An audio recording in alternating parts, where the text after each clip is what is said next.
무더위가 한풀 꺾여 가을이 왔나 싶더니 벌써 늦가을이다. 풍성했던 잎사귀들이 하나둘 떨어져 이제 곧 앙상해질 일만 남았다.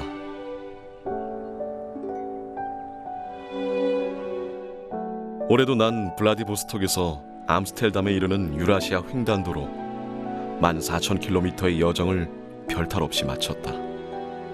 내 직업은 탐험가다. 날 만나는 사람들은 한결같이 요즘도 탐험할 곳이 있느냐는 질문을 가장 먼저 던진다. 한반도로부터 확장된 공간이라고 표현을 해요. 유라시아 대륙이죠. 그 유라시아 대륙에서도 대륙 횡단도로가 있습니다. 그 횡단도로에 대한 자료를 지속적으로 구축하는 작업을 해요. 이제 구체적인 행위로 모터사이클이라는 이동 수단을 이용해서 유라시아 대륙을 3번에 걸쳐서 횡단을 했습니다. 모터사이클로 유라시아 대륙을 횡단하기 시작한 지도 벌써 20년. 시간의 덕계에 쌓인 나의 도전은 이제 나의 일상이 되고 말았다. 난 이번에 특별한 탐험을 준비했다. 내게 생명을 불어넣어준 땅. 내 고향 전라도의 웅숭 깊은 속사를 발견하기 위해 시간여행을 떠나보기로 한 것이다.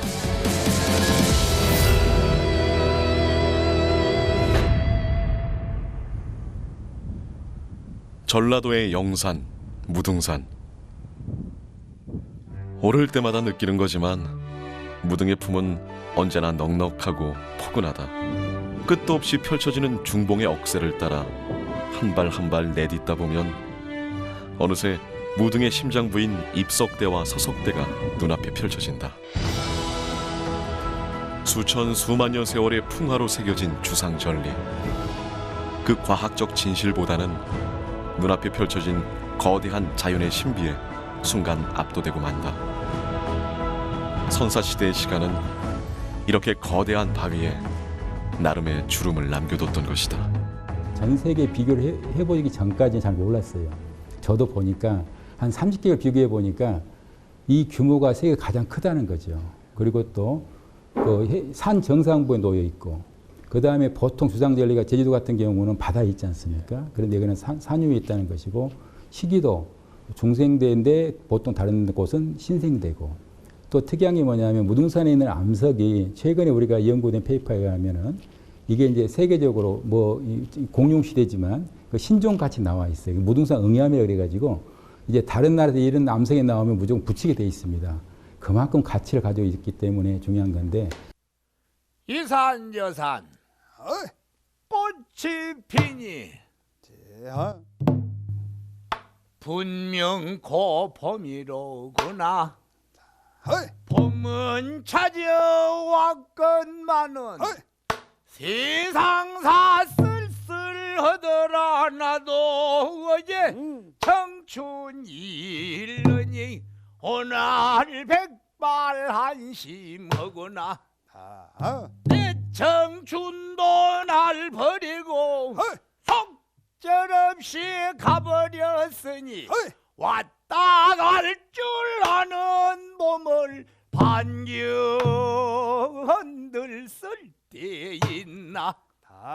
봄아 왔다가 가려거든 가거라. 네가 가도 여름이 되면 녹음 방초승화시라. 옛부터 일러 있고 여름이 가고 가을이. 2014년 국가지질공원이 된 무등산은 광주, 화순, 담양에 걸쳐 다양한 지질 명소들을 품고 있는데 그중 으뜸이 화순 이서에 위치한 적벽이다. 노루목과 보산, 그리고 창랑과 무렴이 그 위용을 뽐내는 화순 적벽. 중생대 백악기 퇴적암층이 수직으로 갈라져 붉은색 적벽의 모습을 띠게 됐다고 하는데 절로 보는 이의 탄성을 자아내게 한다. 조선시대 선비 최산도는 이곳을 지나면서 실로 중국 양자강의 적벽이 부러울 게 없다며 이름 지었고 그 후 수많은 시인 묵객이 이곳 적벽의 아름다움에 찬탄을 아끼지 않았다.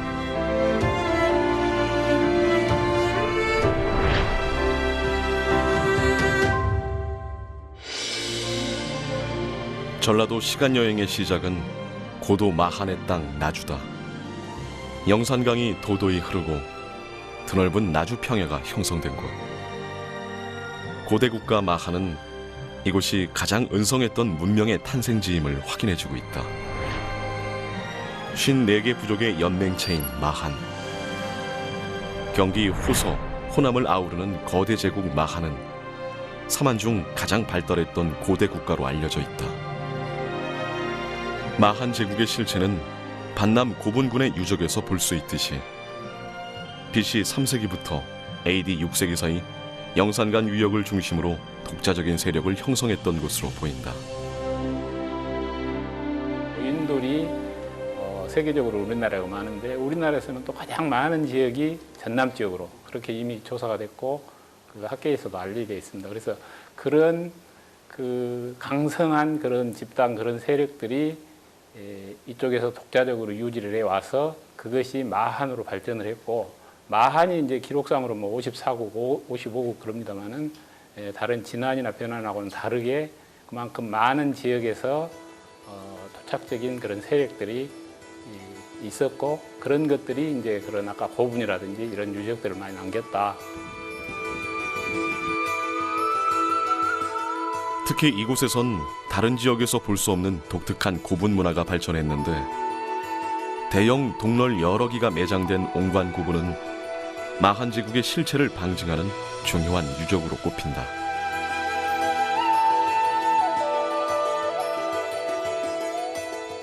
반남 고분군에서 출토된 유물 중 우리의 눈길을 사로잡는 것은 신촌리 구호분 을관에서 모습을 드러낸 국보 제295호 금동관이다.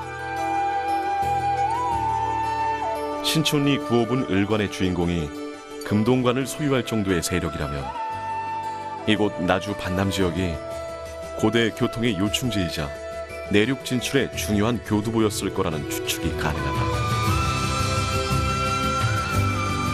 또한 이곳에서 출토된 금동관은 동시대 백제의 양식과도 사뭇 달라 영산강 유역에 독자적 세력의 고대 국가가 존재했음을 방증한다.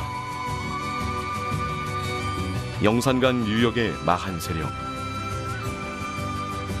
반남 고분군에서 출토된 동널과 장신구에서 알 수 있듯이 이들의 삶의 양식은 백제의 것과 사뭇 다른 독특한 문화였으며 이러한 전통은 삼국시대 이후에도 여전히 이곳을 중심으로 존속된 것으로 보인다.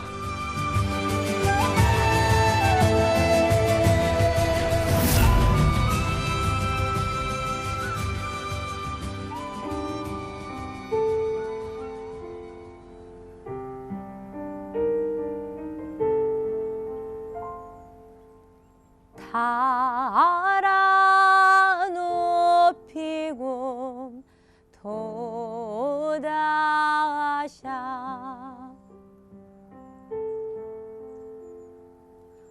어기야 머리곰 비추시라 어기야 어강돌이 아다롱티리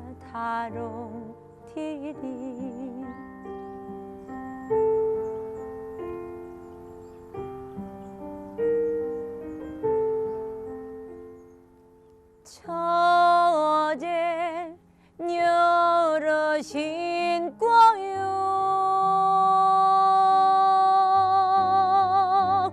어기야 진대를 드대 열쇠라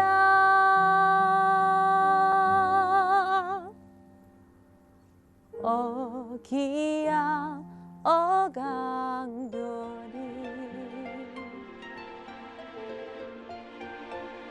이제 나주를 지나 영암 월출산 자락으로 넘어가 보자.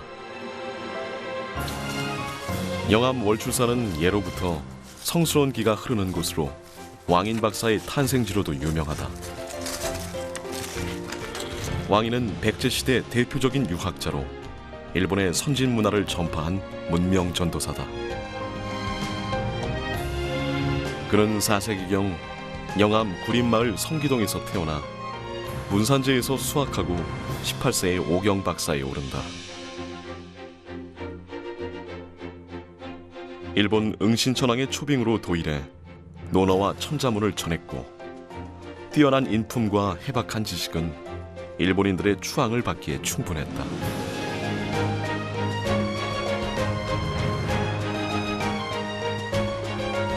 일본 태자의 스승으로 아스카 문화 성립에 크게 기여한 왕인 박사는 지금까지도 매년 추모제가 진행될 정도로 그의 위상은 우리나라보단 고대 일본에서 더욱 독보적이었던 것으로 보인다.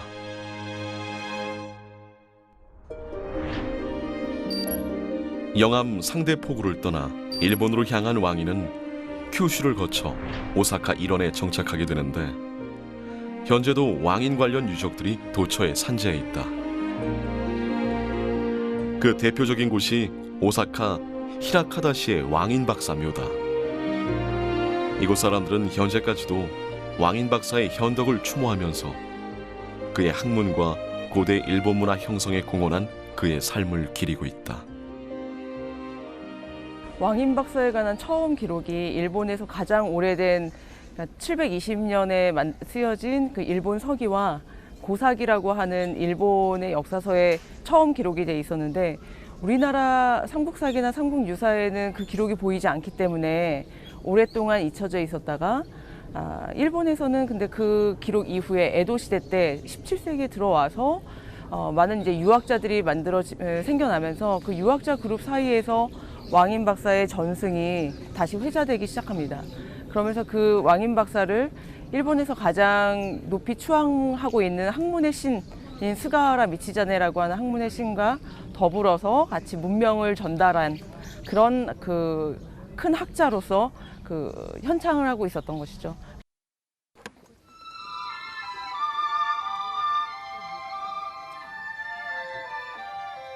매년 봄 가을 영암군과 일본 히라카다시는 왕인 박사 현창협회와 공동으로 추모 행사를 개최하는데 이번에는 히라카다시 초등학생들이 우리의 동요 고향의 봄을 합창해 큰 감동을 선사했다.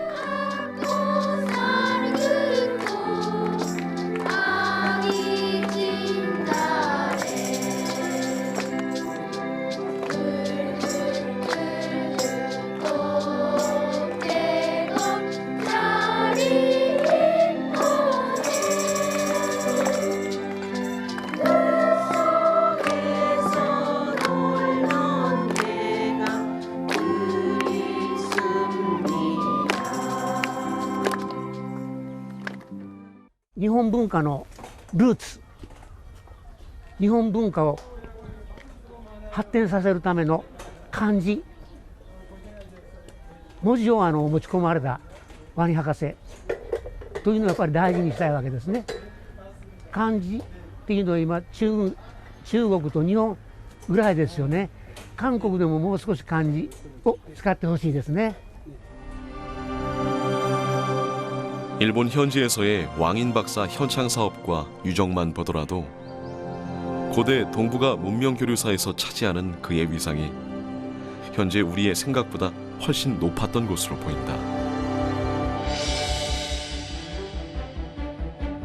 고대 국가로 발전하기 위해선 학문의 발달과 더불어 고등 종교의 수용 또한 중요한 역할을 한다.